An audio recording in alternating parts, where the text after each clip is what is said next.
and excited this time. Hi, everybody. My wife actually got on to me about doing that. She's like, why do you talk so high when you're... Really? I've never thought that about you.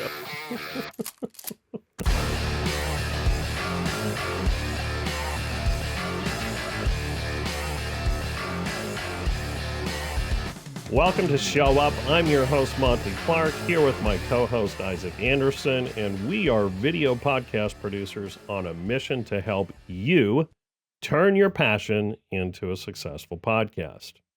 So on that note, today I wanted to get ahead of the game, talk with you about a brand new technology that we've been experimenting with that's going to transform podcasting in a number of ways. So fully AI-generated audio and video podcasting is what we're talking about today. So Isaac, for our listeners who aren't as tech savvy, why don't you give everyone a quick rundown of what we're going to talk about when we say AI-generated audio video shows? How is that even a thing? Yeah, totally. So I think, right now it's 2024, and by now, probably everybody has heard of ChatGPT. And the reason why I bring that up, even though we're talking about AI, audio and video, is ChatGPT is just the text version. So when we are talking about generative audio, generative video, it's kind of like the same framework as generative text. And I'm just using that since most people are now familiar with generative text. So it's essentially creating the audio. It's not just reading a script. It's creating audio from nothing. Is it creating the audio using my voice? That is on its way. That's maybe jumping ahead, but they're out there. They're not that great yet. But what we're going to do today is a fully, I'm going to get dunked on by the robots here, but even the audio itself is not a real person. And it sounds like NPR. I'm not like a super, just for our audience, I'm not like a super NPR guy, but it's on one of my radio buttons and it sounds like NPR. You'll know if you ever listen to NPR, you'll be like, yeah. Anyways, so yeah, when we're talking AI generated audio and video for doing shows, we're not talking about just like a nice fancy read the script. We're talking about creates the script and generates the person and their voice and reads it, and you don't have to do much.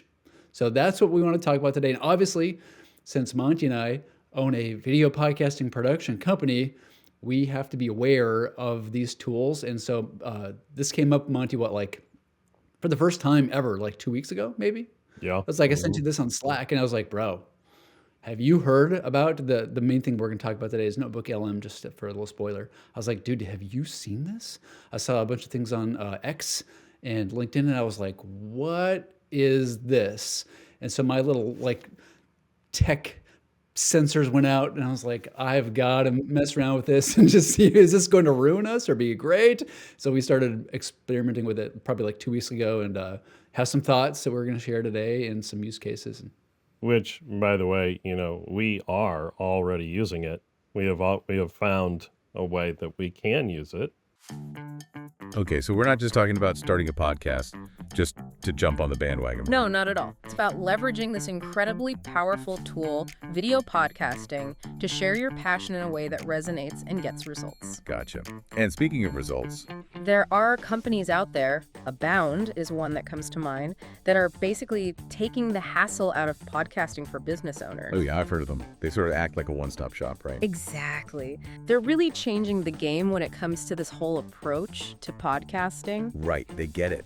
Abound's whole thing is about being a partner, not just a vendor. They handle everything from strategy and branding to production and distribution, which can be a lifesaver for those who are short on time or don't have the resources to build a team in-house. Right, like they're saying, hey, we can handle all the technical stuff, the marketing, all that jazz, so you can focus on what you do best, sharing your passion. Which, let's be honest, is a tempting offer for busy entrepreneurs. Click the link in this episode description to learn more. See? I told you it was simple. I know, right?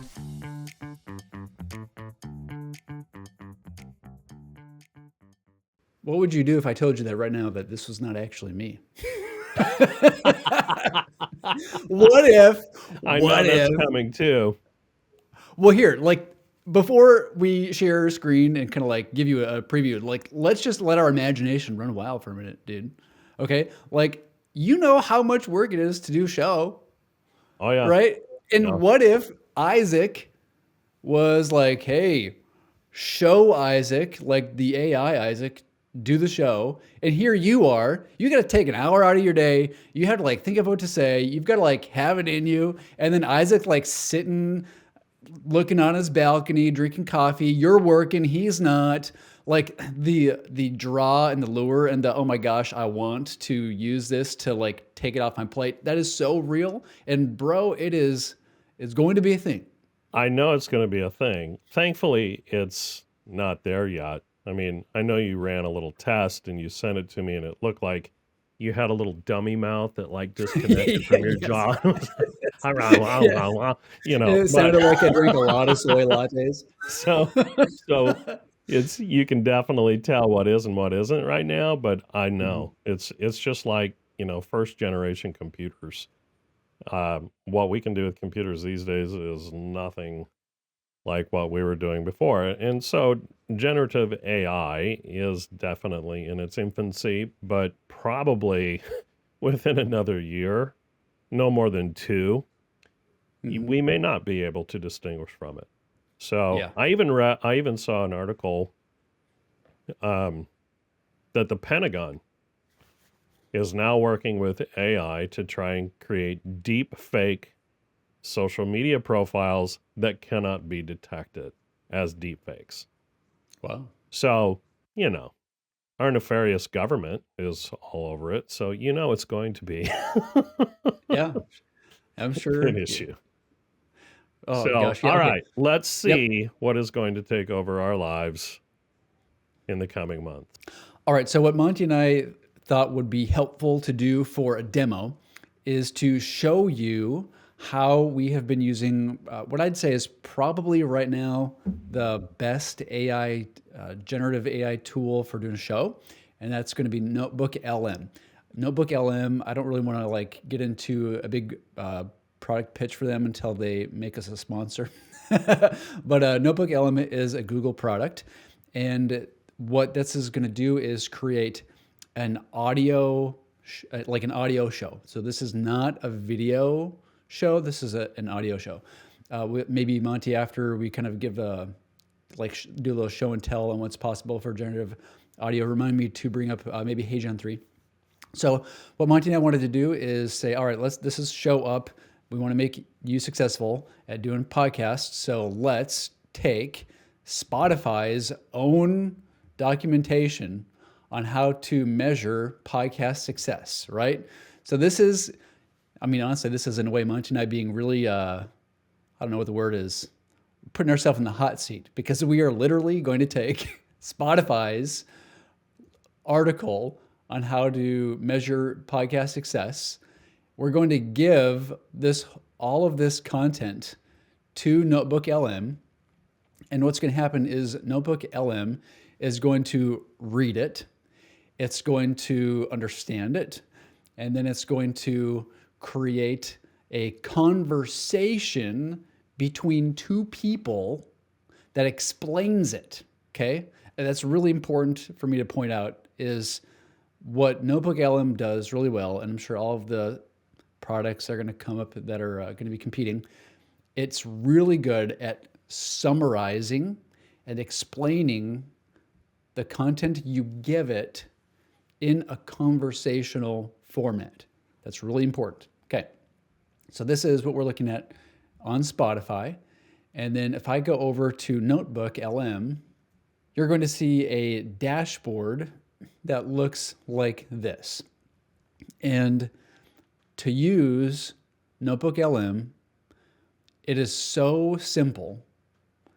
All you have to do is click here to add a source, and your source could be a file in your Google Drive.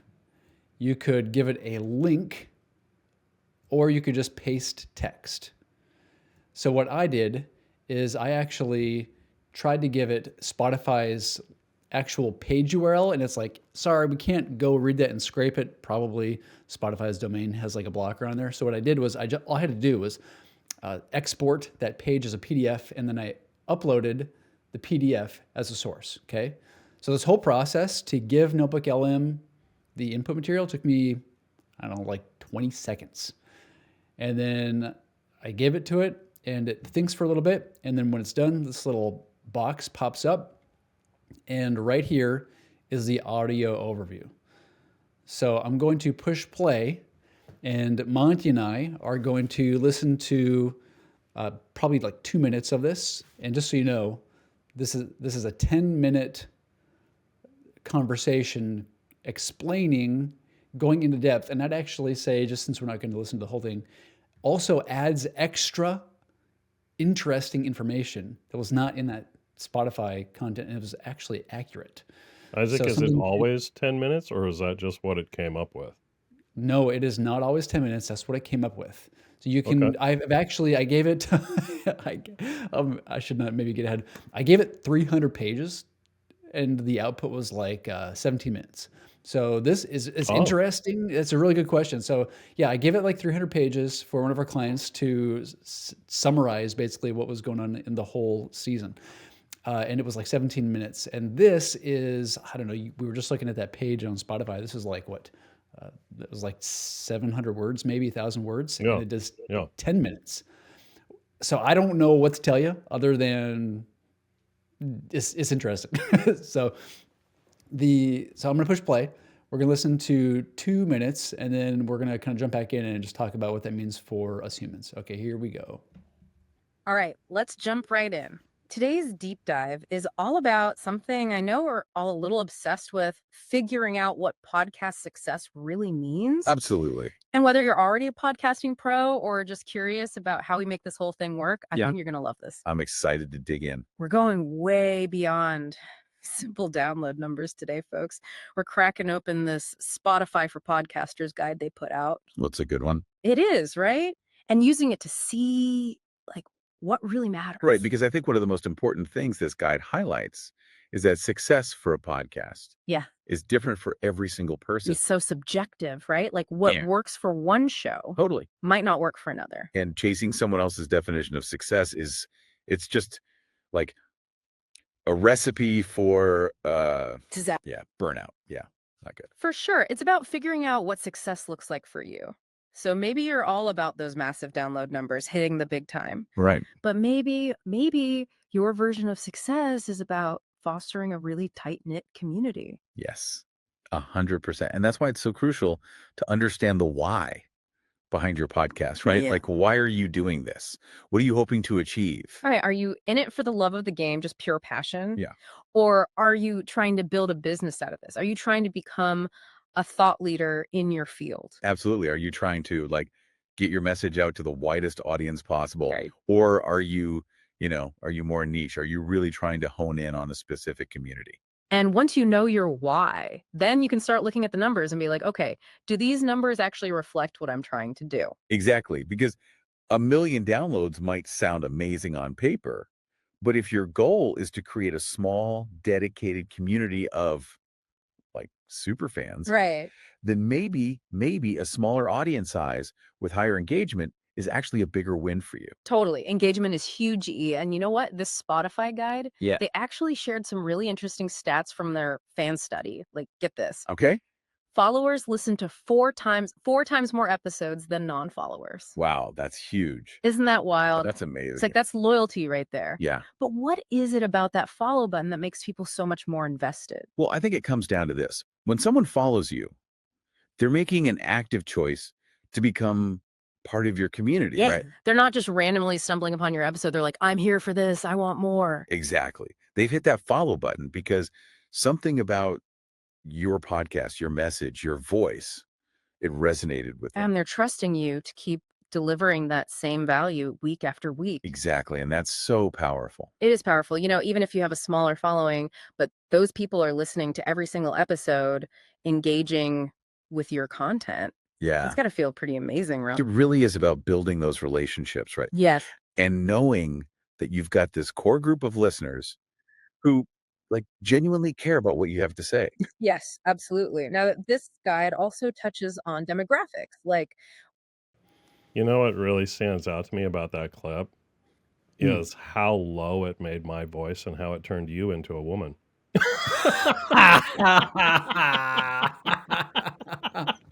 Well, you know. No, but one thing I did notice in there when she said four, she said the number four, and then she like repeated like there's four. She was about to give a piece of data, Mhm. and she four, and then four again. Like she put in a something common that people would do Right. to like they'll say a word and then they'll all of a sudden repeat the word like they've reset their brain on it. Mhm. So yeah, you're right. I mean, there was a little bit of, well, actually, quite a bit of human-like behavior to a computer-produced script. Okay, we there was a really interesting episode with Peter Thiel on Rogan, and he was talking about ChatGPT passing the Turing test, and I just that conversation kind of just stuck out to me. And as we were listening to this, I would even say like that ChatGPT is text, so this is audio. Here's my question to you, Monty: if you just turned on the radio, if you turned on some like talk show, and that was playing, would you think these are two robots, or would you think these are two people? If you had no idea, you just listened to it. I would say, number one, yes, it would be very, um, it would be very easy for my mind to not even think twice about this not being AI. I would say that Hmm. first. Yeah. If I was to really scrutinize it, um, it still seemed like a very polished and almost scripted, like we're in a play, Hmm. and these lines are set and we've rehearsed them and we know them and now we're acting it out. Yeah, I agree. I feel like it's still, you know, I feel like if I really wanted to scrutinize it, I could pick it out and go, yeah, that's AI generated. Hmm. Now, I have the experience though of Hmm. knowing those voices and I know it's AI. Hmm. So, if you just played, "Hey, I want you to listen to this podcast," without me knowing about generative AI and I just listened to it, I don't know that I would come back to you and go, "Dude, that's totally AI. That's garbage." I don't know that I would. Yeah, I agree. If I was just flipping through like the radio when I'm driving down the road and that was on, there there are some types of audio content that by their very nature sound like that, right? When you listen to the news or you listen to like Mhm. Science Friday, they are actually reading a script that someone Right. else wrote for them. Right. And so for it sounds to me like that. And It's largely what radio used to be. right. Yeah. Um, which for the longest time was fine. People enjoyed that. Um, Mhm. I will say this, I am an audible learner. I, Mhm. you know, I can listen to things and that's how I learn. Um, excuse me. I would enjoy listening to that. I would not, if I wanted to learn what makes a really good podcast and I really wanted just the basics and Yeah. to, pull something out in a very quick format like that, I would have absolutely no problem. I would enjoy listening to that for sure. I agree. So can we camp out on what you just said? Because Yeah, of course. I agree with you that there are some mediums, some genres, some types of shows, whether it's radio or podcast, Where me, as a consumer, I Hmm. think I would prefer like cut the fluff. I'm here to just take in information. I don't really care if there's a personality behind it so much. There are some places where I would prefer that actually, not Well, just like be I okay mean, with it, tolerate it, but prefer. I would Like, also argue back that there was personality in that. I mean, yeah, I they suppose have it's true. voice inflection, they have pauses, they have. You're right. Mhm. I mean, it's conversational, and so I would liken it as like the Cliff Notes version Mhm. of that copy, and I would Can you just probably explain to those of us who weren't born in the '80s what Cliff Notes was? it's the for dummies. The When you don't want to do your homework and you the try old to. Cliff Notes are now for dummies. Um, the it's the condensed.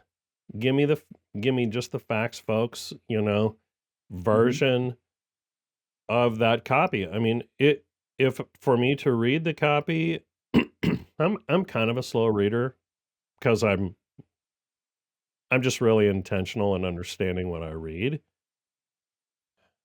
But I would listen to that and be fine. If I listened to that and then I went back and read that copy, of which I have already, they haven't missed anything. Mhm. Yeah. I've gotten it all. So I would rather read that than, or sorry, listen to that than read it. Mhm. Let me ask you a question. I have thought about this long and hard just because I want to make sure that the shows that we're working with don't compete against robots, right? So Yeah.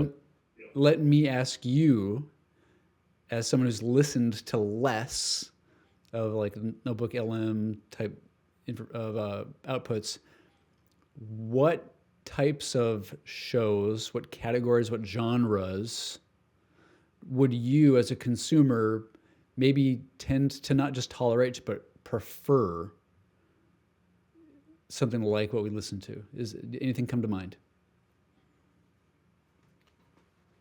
I can see a lot of uses for it, actually. Um, as I imagine how things will get going. I could see using AI and going to a news site, whatever news Hmm. site it is, and say, take all the bias out of this story. I don't want to hear any opinions.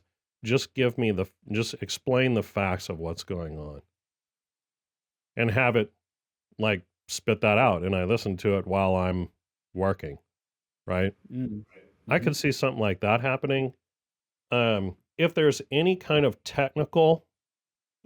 real technical things that I want to learn, Yeah. right?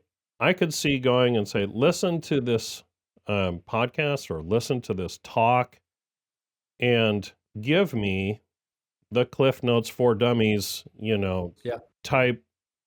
Just tell me in plain language what they're talking about. Just explain it to me like I'm in the fifth grade, right? So, I mean, I can see a lot of uses, honestly. Yeah. And just to be clear, the day that we're recording this with Notebook LM, you cannot like prompt engineer the output. All you can do presently is you give it the raw material and it creates a conversation to explain it. So Hmm. I think that would be totally cool to be able to remove the bias. Um, and to your point, I agree. And maybe to summarize your like your desire as a consumer, which I think we should all be thinking about if you have a show, right? Like you're making a show, but people consume it. Like if no one consumer, listener, whatever, same thing, right? So Yeah. if you're making a show, and your consumers prefer AI. That's something to think about. Like, are you in that category? So I would say for me as a consumer, to summarize, it would be if it is just recapping educational information, I think I would like that because of, like you said, it's just meat and potatoes. It's just the nuts and bolts. It's like it's the shortest version. I'm busy. I just want to learn what's important, and it gives it to me. And people just tend to do that less and less unless they're an expert in a topic, right? That's fair. And I have I was talking to a guy just the other day actually, and we were talking about how he consumes podcasts. And he says, I typically go look for summaries of the show just because for what you said, I don't have time to listen to a lot of podcasts, but I am genuinely interested in a lot of the topics that are discussed on podcasts. But I either get a portion of it or I go find a summary of it. And he said, I prefer to have a summary. So that would be actually one way that you could do this is take take the transcript of any podcast, dump it into that, and just have it give you a short summary of the show. And for podcasters, maybe that's what we should do. Maybe that's one way that we could really use Interesting. this of go, okay, we're going to take your 45-minute show. We're going to take your transcript. We'll dump it in NotebookLM and have it create your little 10-minute, here's the overview. Here's what this podcast is about. So you could even have it make the intro to your show maybe. To where you go, today, Monte and Isaac are going to talk about this and kind of have Notebook LM tee it up. And maybe that's your little, are you able to give it a timeline? Can you say, I want you to, in 2 minutes or in 1 minute, create this? Right now, no. Like I was saying before, there's no prompt engineering. It's Yeah. just you give it the material and it does whatever it does on the back end. You have zero control on output Okay. for now. But I'm sure Yeah. that's coming. I mean, honestly, Monty, I I don't think it's far off to just use your existing LLMs like ChatGPT, Cloud, whatever, and have it like say, read this, create a conversation with two people, assign this voice to this speaker one, assign this voice to speaker two, and then like get the export.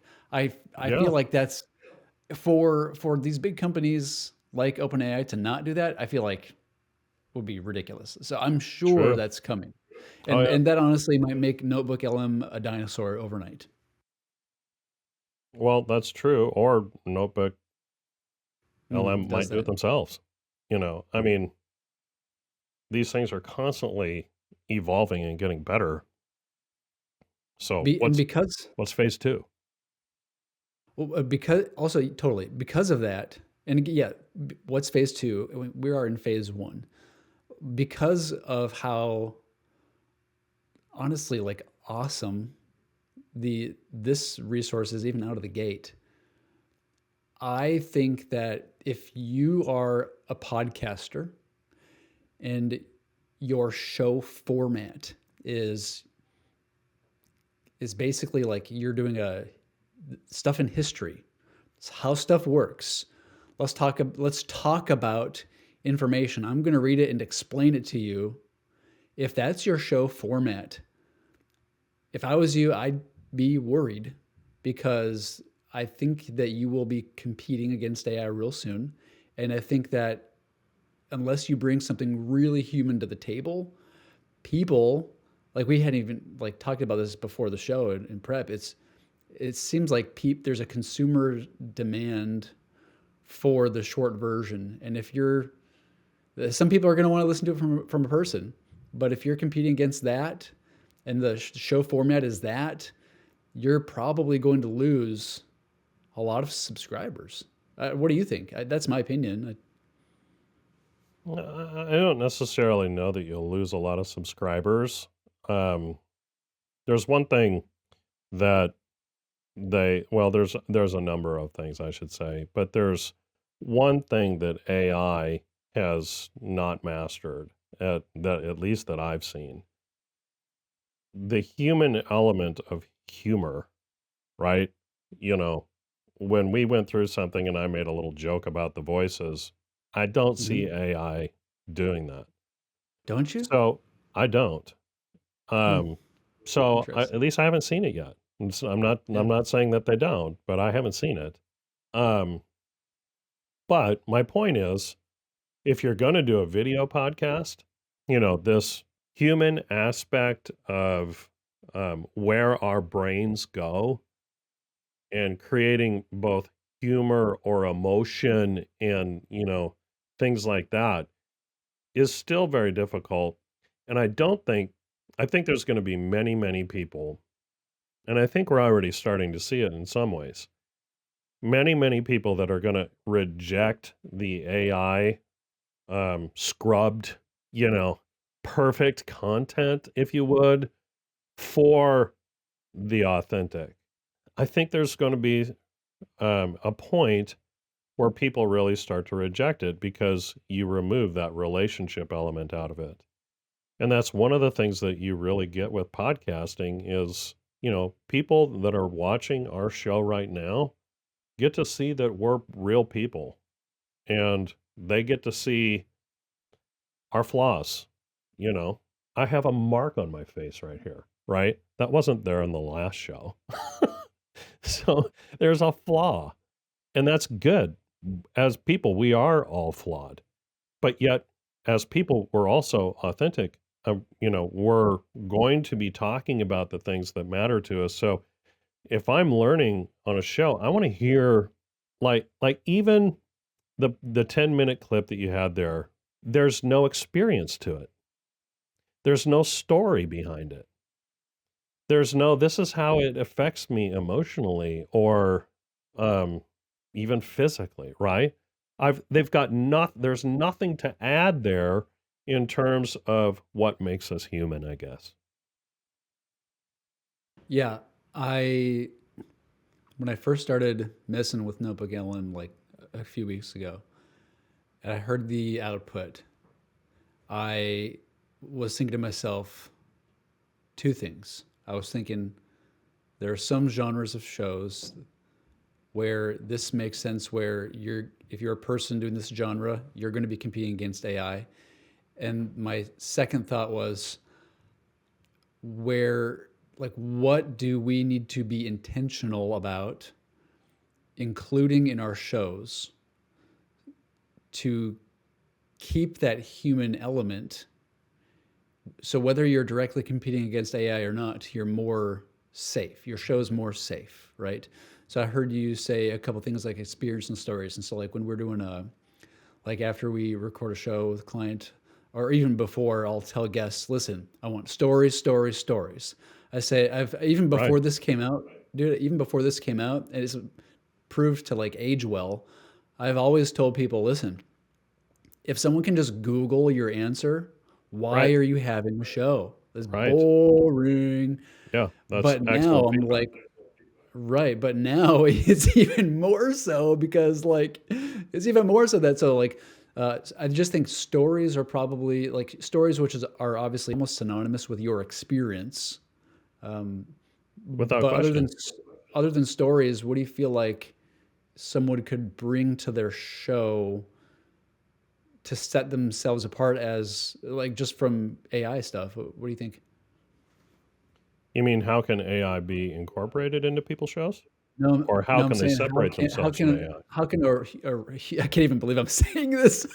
How can a human host like have a human edge for humans? What a weird thing to say. Oh my gosh. Like I grew up before dial-up. Like internet to here I am talking about robot hosts. But what can a person do? What do you think other than stories? What can you bring to your show that makes it like appealing to humans? Emotion? Emotion, but I hate emotion. Just not to like I am a robot almost already. Like I don't like emotion. Yeah, but I mean, even a person without emotion still kind of exhibits emotion. Um, Sure. so I know that you're human. I mean, I know that even though how you like to present yourself in a way is still very human. You have a see, even that right there. Or if you're listening to it, Isaac made a sad face, wiped his eyes. That's not, that's human. We Yeah. can we can accept that we have flaws. So it's figuring out ways in my mind that how can I have a show that somebody can actually relate to me in a very human way? Feel when I'm happy, feel when I'm sad, feel when I'm very confident in what I'm delivering and what I'm giving you, right? How can I? This is how communities are built. Why in our culture we have such thing as leaders and then followers, right? People follow a leader for a very specific reason. Leaders can be leaders in good ways, leaders can be leaders in bad ways, but people follow them for a reason. And I think on a podcast, when people listen to something, and number one, they're interested in the information. Your content has to be good, right? Yeah. Yeah. So you can't just be talking. I think you said it so well. If somebody can just Google the answers, why are you doing a show on it? What are you bringing to the table that's different from Google? Well, AI is no different. What are you bringing to the table that AI is not going to be able to duplicate? And as of today, AI cannot duplicate the very human relational aspect of how we interact with each other. And I think that is um, going to be a very long time because we have the ability to sense authenticity, in my mind. I think that is ingrained in human beings. I can sense whether you're being real with me, right? And if you're not, then I don't want to continue the conversation. If you're being fake with me, if you're being disingenuous, then what are we doing? Right? I think that's one of the things that podcasting does really well is if you are authentic and you are genuine in how you are delivering whatever topic it is, that's going to be really extremely hard for AI to beat, in my opinion. If you step back and look at the cumulative knowledge that's online, that an LLM, large language model that basically creates like a show, the cumulative knowledge that they have, I'm just going to play devil's advocate here. They have every story ever written by every person online. And in some ways, they actually have more experience that they could bring to the table, but it's not their experience, but they know about it. What's the difference? That almost like freaks me out to say that, you know?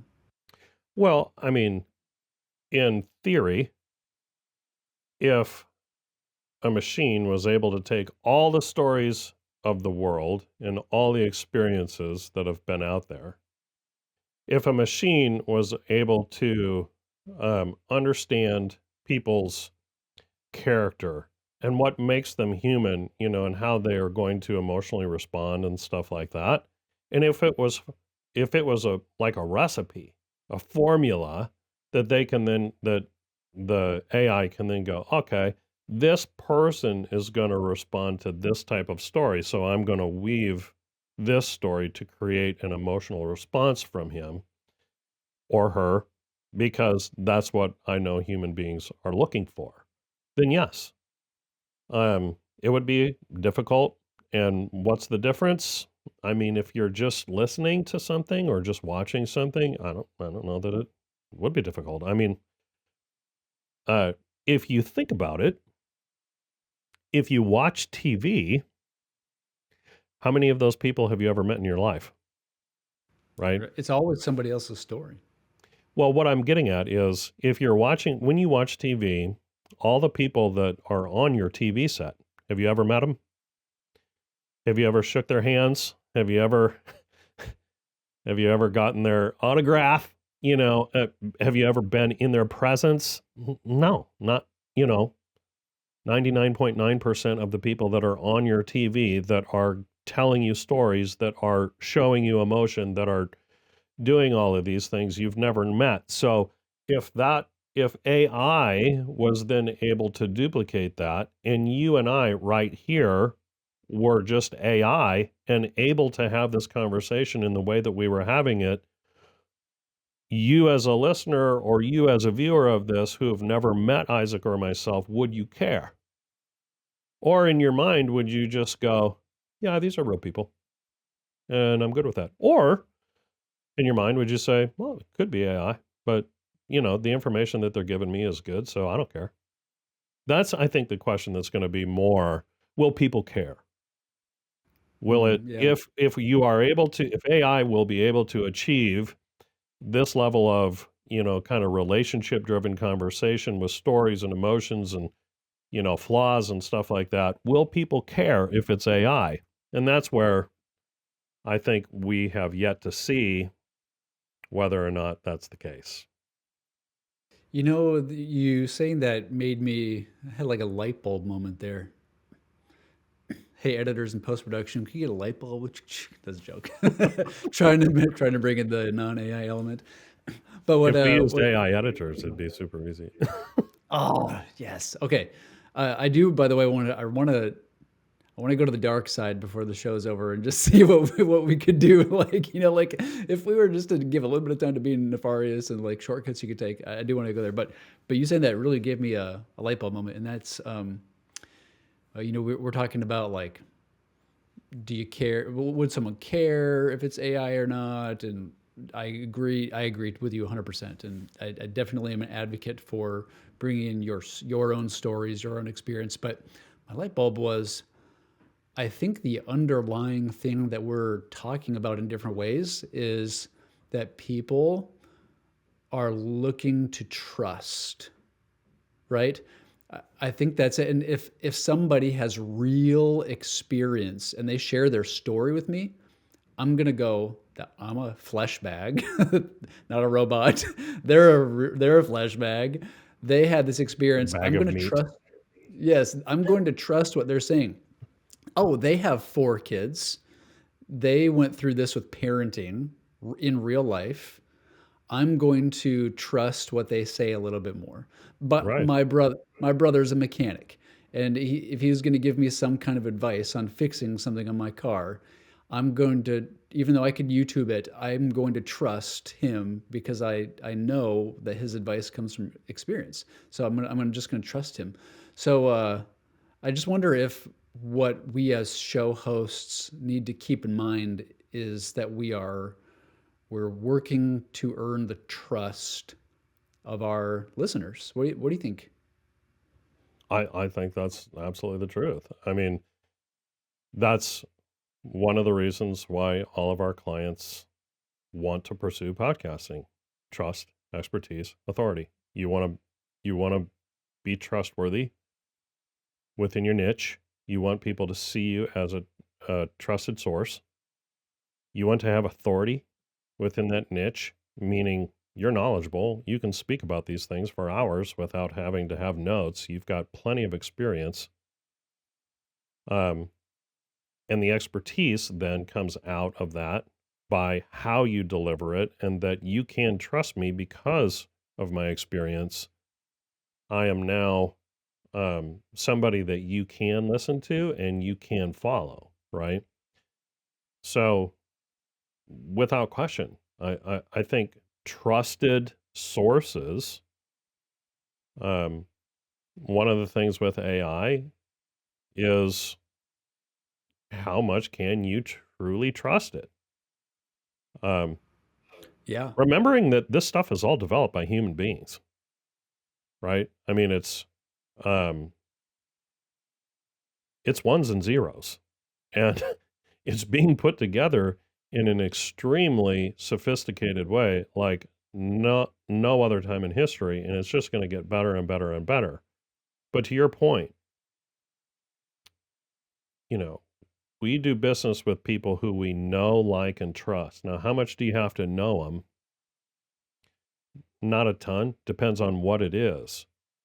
But that likability and that trust does play a huge role. And it is, I'm gonna keep driving it home, Isaac, is that people are relational. And we want the relationship with other, you know, meat bags. Yeah. You're not really gonna get that trusted, you're always gonna be having a question, I guess, in my mind with AI. Yeah. Well, maybe that's a good jumping point to go full on dark side. Okay. Go there, my friend. Because The force and for those is of you with just you. listening, Monty and I are both wearing black shirts, Black. so we're actually agents of doom and nefariousness. Okay, but here's my dark side. I agree that like we all want to like know, like, and trust and be friends with real people, but also like there's totally a trend. Like you and I are a little older. We're not like in our teens anymore, unfortunately. There's a trend where people actually, I think, are caring less and less about it being a person. Let me give you two examples, maybe three examples. One that just come to mind. I never watched the movie, but I think it's called Her, right? Where like they had which one of them had like they had there's like an AI girlfriend, and then like so there's a whole movie about it, and then there are people who spend thousands of dollars a month on AI chat girlfriends. They aren't real. And they're spending Sure. there's a huge market for that. And then there's straight up like fake, like Instagram accounts, and people know they're fake and they still follow them and engage with them. And so going, like I said, full on dark side, I just wonder if in down the road that just might change. I don't think so. I mean, there will always be a percentage of people that want relationship without conflict. Sure. And that That's me. relationship, here's the problem. Relationship without conflict is not a relationship at all. So if you're going to get an AI robot and you want that to be a relationship, and you say, I want that robot programmed to me, and I want that robot or whatever to only make me feel good in all ways all the time. You don't have a relationship, right? You just have a robot. And so I do think that they're already making, Fast and Furious, they're already making robots that they hope will be people's companions. And, and maybe in some ways for like doing chores and stuff like that. And, for somebody that's a shut in or something, it could be a good thing in some way. But still, and there will always be a percentage of people of our population that will want that and that will gravitate towards that. I personally think it's because of whatever harm that they've had in their life from the relationships that they've had, their struggle in relationships, that it will be very appealing for people to go, I want the easy. I want something that's going to cater to me and me alone. I don't want to have to change myself for the sake of the other person. I just want to be catered to. There's always going to be that within our population. But, will it be the mass? I really don't think it will. Yeah, I guess where I was going with that in regards to podcasting was I see a trend where people care less on other similar platforms that the accounts are real people. And I just projecting forward, I could see there being a market for a full-on AI host, and there being some people who just are totally cool with that. And to your point, to like way earlier in the show, you're talking about it being unbiased. Like, yeah, like I would like to hear the news in an unbiased way. If you can do that, like, sign me up in a way. I don't care. Yeah, and I don't even know if that's going to be possible, right? I mean, AI is built with bias, so will it be able to remove all bias, or will you be able to trust that, right? Like if there was a show. Let's say there's a podcast where this is today's news presented by AI without bias. It's just the news. Well, where are you getting the news from? You're getting the news from all biased sources. And so Sure. AI is having to take the biased source and now remove the bias. You know what I'm saying? Um, and then what would that look like? Doing what people try to do. Yeah, I mean, you, I don't know. It sounds like it'd be awesome in theory, but we're so far from it. And in my mind, we're a lot of ways from it. I mean, I get excited every time there's new things because I think as people, we're going to have to learn not to reject the technology and just set our feet in concrete and go, we're removing all AI. AI is not going to be a part of what we do or anything else because AI is going to touch literally every component of our life within a matter of months. Not, it's not going to be 20 years down the road and now you've got AI in the grocery store telling you what to buy. No, that's going to be months. And at the speed of which AI is going, I think you either accept it for what it is and you figure out a way to use its benefits while avoiding its drawbacks, or you get left behind. And if you get left behind, you're not catching up. You'll just be overrun. Okay, let's maybe step out of the dark side just a little bit and Back talk about into non-robot gray. romance mode. Well, let's dabble in the gray here a little bit because okay, let me tee this up with a story, okay? The same day that I learned about NotebookLM, let me tell you where my mind went, okay? My mind went, okay, I just made a 10-minute audio show about how to do a successful podcast in 30 seconds. That's pretty cool. Costed me $0. You know what I mean? Like, cool. I went and I did some homework on, is it a copyright infringement to take publicly available information, use an LLM to summarize it in audio format, and then publish a show? Seems like the answer is no. I'm not a lawyer, but seems like the answer is no. So what I did, same day, and if me and my laziness had the umption to do this in that same day, and it took me like 10 minutes, imagine someone with motivation and a couple $1 million, right? So what I did was go, okay, seems like I could go to like Wikipedia and get a bunch of information on something historical. Like maybe I could do a historical show, like a history podcast, and use AI to create a season on something interesting in history, and then use publicly available information, give it to NotebookLM, and then create in like an hour a 10-episode season. And it cost me nothing. Seems like it's not against the law. If people like it, I might be able to monetize it. The hosts never complain to me. They never get old. They never take sick days. They're not going anywhere. You know what I mean? Like, They don't and quit. so they don't quit. So what I did was, just as an experiment, there's a Civil War battle, big monument, like 7 minutes from my house, the Battle of Lone Jack, right? Because we live in Missouri. And I was like, you know what? I drive by there all the time. I have no clue what happened there. That's interesting to me.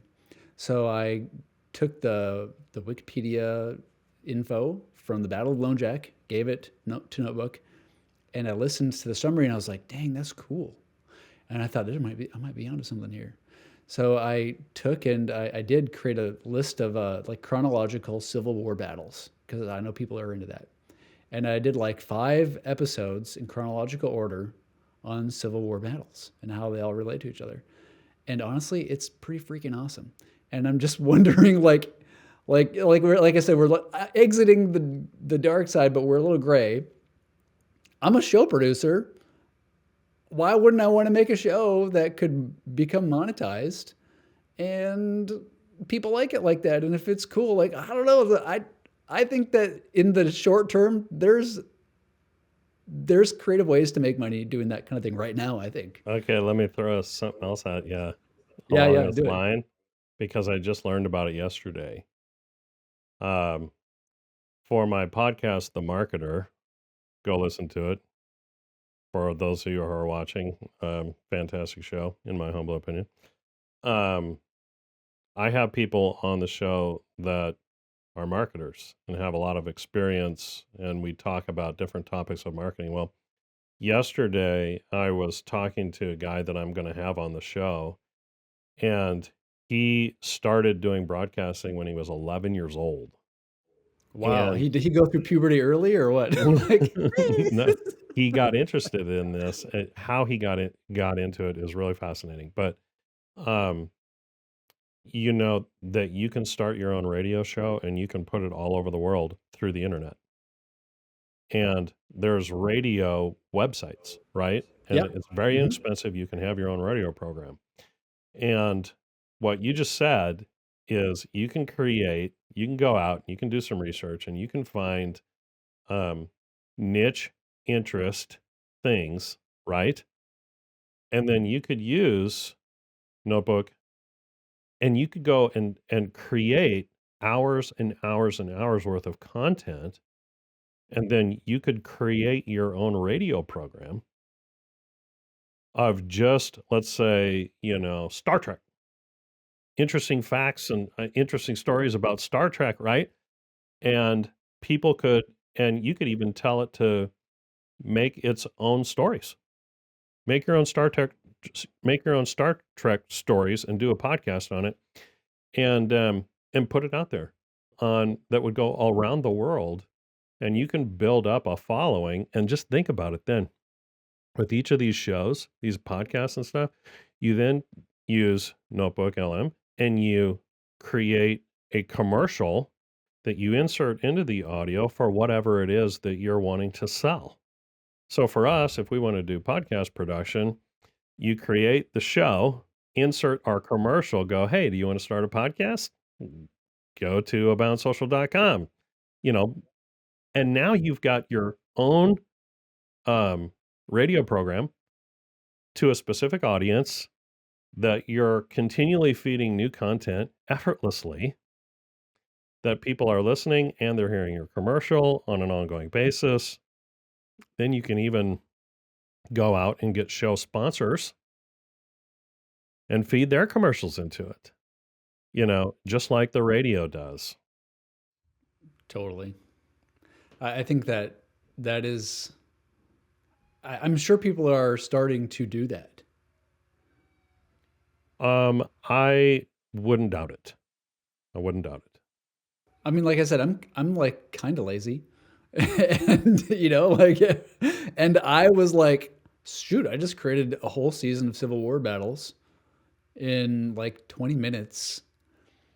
And I'm sure there are more motivated people who are desperate and need something to move the needle for them, and I'm sure they're doing that. We might not even know. Well, and that just brings up a good point. I mean, regardless of where AI goes, there is always financial opportunity in it. If you are a creative thinker and you get involved and stuff like that, there are always ways to monetize almost anything. So if for whatever reason in the coming months to years and all you find yourself in a situation where AI is starting to pull, subscribers and listenership away from you and you're putting in a ton of work, get creative and go find where AI can benefit you financially and do that. hmm There's no reason not to. Any thoughts on how right now, given the level of technology that we in podcasting are currently like have access to. Any thoughts on how else you could use a resource like generative AI, audio and video podcasting? Like, what could we do right now? I've got a couple ideas that we've done here, but just to put you on the hot seat after this conversation, what would you tell someone? Hey, you could do this. This is how you could use generative AI, audio, video, in your show right now.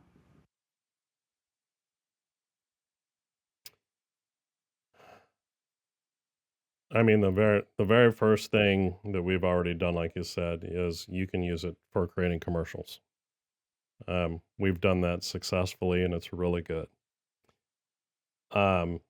You could insert it in different points of your show as like transition elements, right?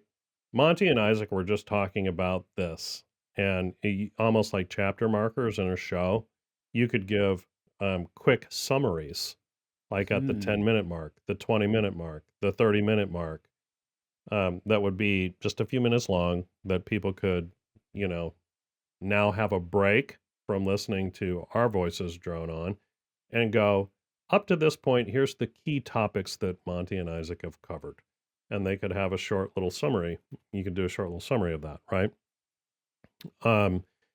I would see doing something post-show, maybe of you and I had this whole conversation. Now give it the transcript and say, do a short Q&A session about what Monte and Isaac discussed and speak to what they missed or maybe some new ideas that weren't in the show and have that maybe be a 5 to 10 minute clip after the show, almost like it was a live studio audience that they were bouncing around the Q&A around, right? So I could see something like that. Now, again, right now, it's all audio. So if you have a video show like what we do, you'd have to be creative in terms of what the visual is that people see when that happens. So, I mean, those are just a few ideas off the top of my head. Besides, you could use it to do your, this is what overall like show up is about. You could do a little 10-minute, listen to this if you want to hear what show up as a whole, what we do on the show, why we do it, so on and so forth. We could do that. You can do it for, I would imagine you could do it for a specific call to action, type of deal that you would want at any point in the show where they kind of pop in and say, hey, this is what Monte and Isaac have been listening to. What do you think of this? And then what could you do with that? And have it be kind of call to action driven for the audience type of a deal. So maybe ways to break up the show, if you would, from, if it's a 45-minute show and you're listening to two people, it might break it up to have some more voices come in and do some different things. But again, right now it's just audio. I have a couple ideas to add to that. So definitely I can say, having experimented quite a bit with it, it's just not there yet, but I'm sure it will be. But today, it's a pain point that I can't do any prompt engineering. You're just subject to the output. And that's Right. definitely a big limitation that I'm sure will go away soon. But so like if you're listening to this and you're like, oh, commercials, yes. I'm here to tell you, it takes some wrangling, but it's freaking awesome. Yep. Right. So definitely, I just want to like ditto on the commercial. I was actually thinking about if you have like a series where one episode compounds on another. Like it's like the thought is linear and builds in Sure. a season. You could give it the transcript and then do like a if you could keep it under like 30 seconds or a minute. It's like kind of like, when you tune into your show, it's like previously on Lost. Goof. It's like, here's what happened on the last episode, Yeah, right. and then and Yep. just a nice recap where you get people up to speed and the important things, they kind of get it. And then as maybe the season progresses, you can have it do a recap, not just on the last one, the last 10, like at the finale. It's the same kind of old gimmicks, but like for doing a show and just less work. I can see that being really useful. Yeah, and I you could can al- actually do that. You wouldn't even have to write it. Just take the transcripts from your previous shows and plug them in and say, do a summary for the next one. Exactly. Exactly. Oh my gosh, I just sounded like I just sounded like that. I've been listening to too much You're Notebook taking LM. cues. They're turning me into a robot. They're not turning into humans. They're turning me into a robot. So I could see that being just really helpful for some use cases. I could also see. I thought about doing this. If you have a guest on and they're really like a really deep knowledge on something maybe technical or something that you're just not super familiar with. Maybe they've written some papers. Maybe they're like, you want to have them on the show, but also you're just like, I don't want to look totally incompetent. I'm having a hard time maybe thinking about how to talk about this thing. I could see myself plugging in some of their papers or their work into something like NotebookLM and just listening to someone else have a conversation to give me an idea on how to like phrase some things in that kind of thing, just as almost like a show prep, help me think through some things, which by the way, I think is what Notebook was intended to do originally, that kind of thing. So I just realized, another thing you could do with it, um, if you're new to podcasting and you haven't done a podcast a lot, right? You could do a pre-show interview. And what I do with the marketer is anybody that I want to have on the show, I have a pre-screen call and I talk through their background and I have them share stories and we develop the topic of what the episode's going to be together. And so we talk through it and I interview them in a sense, if you would, so that I can create the flow of my show and how I want that particular episode to be. But you could take that transcript of the call, right? And then you could plug it into AI and you could create the flow of your show. Then you can take those two documents and plug it into Notebook LM and go, all right, create the podcast and then listen to the show and how they would do it. And so if you're new at podcasting, you go, oh, okay, it's interesting where they took it. It's interesting how they kind of interacted together on these stories and so on and so forth. And just kind of put into your mind before you actually do the show, what a quote unquote, professional podcast is going to sound like. It might help you be a better host. yeah, I think that's probably true. Do you think that if someone does that, that you end up imitating what you learn from? I think you could, the pitfall there would be that they end up becoming just a human robot. You're still going to be yourself. You're going to, I don't know that you're going to duplicate what AI does because it's still two people that are having a conversation and it's going to go where it goes. Yeah. Interesting times. Yeah, for sure.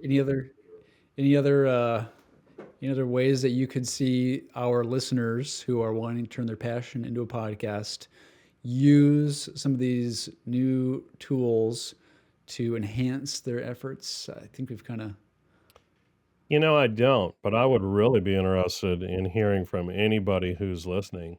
If you've got ideas, drop them into the comments. One, give us a 5-star if you've benefited from our show. We love good reviews and we thank you for them.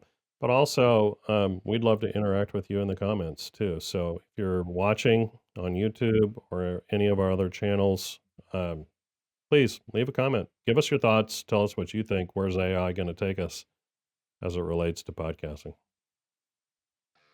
Is now a good time to tell everybody that we're actually AI, video AI? Probably. Yeah. Sorry, everybody.